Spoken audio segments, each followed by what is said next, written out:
Mapagpalang araw sa lahat, share ko lang sa inyo itong gawa kong memorial portrait na black and gray.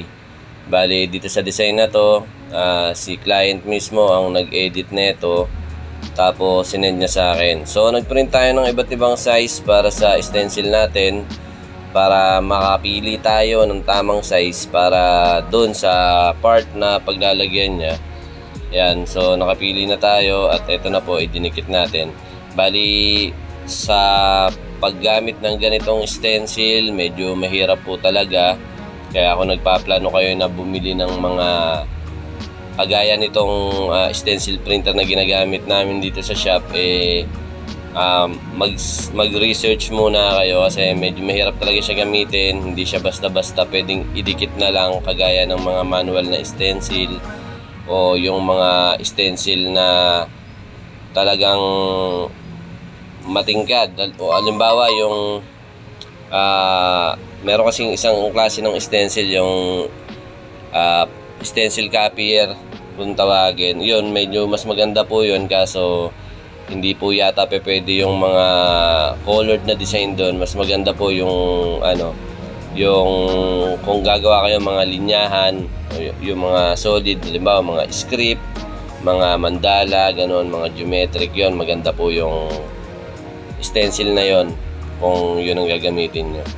So mabalik tayo dito sa portrait. Bali, kinuha na muna natin yung shape ng mga importanteng parte ng portrait na ginagawa natin. Siyempre yan dyan yung labi, yung ilong, tapos yung mga iba pang detalye na importante. Tapos mamaya ay isi-shade na natin siya.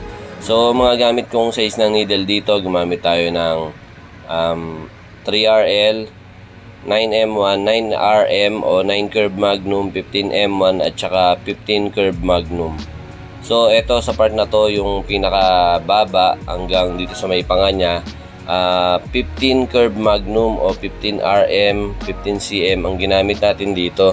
Kasi sa ganitong part kailangan medyo malambot talaga yung pasok ng tinta, kasi mahirap na mamantsahan o magkaroon ng kamot, kasi mahirap pong habulin. Baka mas ma-dark natin ng husto kapag naghabol tayo sa mga na-dark natin dahil sa pagkakahagod natin. Pero pwede rin naman po kayong gumamit ng magnum lang, kasi meron naman po mga artist na gumagawa nun. Magnum lang yung gamit pero napaka-smooth pa rin ang shading nila. Siguro dahil sa pagkakahagod lang talaga natin. Dati rin ganun din yung gamit ko, magnum lang, pero napapalabas ko siya ng malambot kahit coil po yung gamit namin. Siguro dahil sa dahan-dahan lang siguro, o hindi naman kailangan kasi na masyadong malalim pagka nagsishade ka o naglilinya ka. Hindi po naman po kailangan na na malalim pag humahagod. So nung nagtry ako gumamit ng curve magnum, nung una hindi ko siya nagugustuhan kasi hindi ko magawa yung mga kailangan kong i-dark na part. Halimbawa yung mga sulok, yung mga kantuhan, hindi ko magawa dun sa curve magnum kasi wala siyang kanto, kurbada yung dulo niya. So kung magnum gagamitin mo, masusungkit mo lahat, tapos makakagawa ka rin ng malalambot na shadings kahit magnum yung gamit mo. Siguro sanayan lang, o siguro dahil maingat lang yung pagkakahagod, kaya nagagawa natin na malambot pa rin yung pasok ng tinta sa loob. So katagalan nasanay na din ako sa curve magnum. So magkaiba na yung pinaggagamitan ko ng magnum sa curve magnum. Kadalasan pag portrait yung ginagawa ko, kadalasan talaga gamit ko yung mga curve magnum na klase ng needle. So mabalik tayo dito sa pyesa nito. Ganun pa rin yung mga timpla na ginamit ko, solid black 9 drops at saka 2 drops. So dito sa part ng pisngi na to, gumamit na tayo ng medium wash, tapos curve magnum ang gamit natin dyan. So ganyan lang po yung hagod ko. Kung mapapansin nyo, hindi siya masyado kaagad na pumapasok kasi magaan lang talaga po ang hagod ko kapag gumagawa ako ng mga ganitong klaseng portrait. Kasi late lang yung pinaka-design na sinend sa akin ni client. So, yun yung ginagaya natin.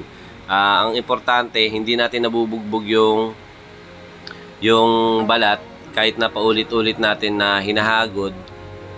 Wag din tayo maiinip kasi kung minsan kala natin hindi pumapasok, pero ang totoo pumapasok siya paunti-unti. Ngayon papatungan na lang natin para kung kailangan nating mas tapangan o i-dark ng konti yung part na yon, haguran lang uli natin siya hanggang sa masiksik natin yung mga ink na pumapasok dun sa loob at hindi mabigla yung balat na biglang pag hagod natin na medyo may diin, ma-dark natin yung mga part na yon. So kung makikita nyo nga yan, yung mga parang pula-pula lang siya kung titignan mo. Pagka nag-heal po yan, meron po talagang ink na pumasok dyan. Kung iisipin nyo, parang namumula lang dahil sa tinatanggap niyang mga tusok ng needle. Ang totoo niyan, meron po talagang tinta yan na pumapasok. Baka kasi iniisip ng iba na parang namumula lang o dumudugo lang. Pero sa totoo, meron talaga pumapasok na ink dyan. At saka meron din pong balat kasi na talagang sobra kong mamula habang tinatamaan ng karayom. Iniisip nung iba talaga na hindi pumapasok. Baka namumula lang. Siguro katagalan makaka-experience kayo ng mga ganong klase na balat. Iba't ibang klase yung balat. Merong mga yan namumula, meron naman pagka habang tinatatuan mo yung part na natapos mo na, kala mo magaling na. May mga ganong klase na balat So katagalan maaaral natin yan, masasanay din tayo at makukuha natin yung mga tamang technique sa mga bawat pyesa na ginagawa natin. Bali, konting highlights lang ginawa natin dito base dun sa pyesa na ginagaya natin. So, yun lang. Maraming salamat sa panonood. Sana may naibahagi ako sa inyong maiksing kaalaman. Subscribe ng ating YouTube channel at si LRP Tattoo. Hanggang sa mga susunod na video tutorial, maraming salamat.